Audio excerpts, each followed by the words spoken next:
Ce mardi, c'est au nord que l'armée ukrainienne poursuit son offensive. Selon certaines informations, Kiev aurait même réussi à atteindre le front russe au nord, près de sa frontière. Certains soldats auraient même franchi cette frontière pour rejoindre le territoire russe.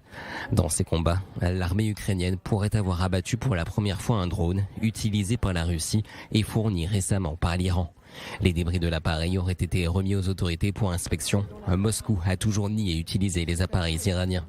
Le drone aurait été détruit dans la ville de Kopiansk près de Kharkiv, un territoire repris ces derniers jours par Kiev.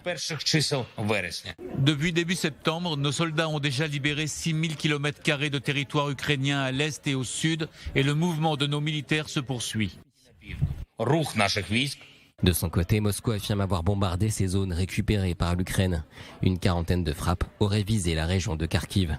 Le Kremlin accuse également Kiev de torture dans les zones reconquises. Selon nos informations, il y a de nombreuses actions punitives contre les habitants de la région de Kharkiv. Des gens sont torturés, maltraités, c'est révoltant.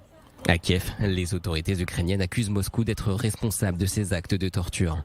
Le Kremlin, qui semble peu à peu perdre le contrôle de l'opinion publique en Russie.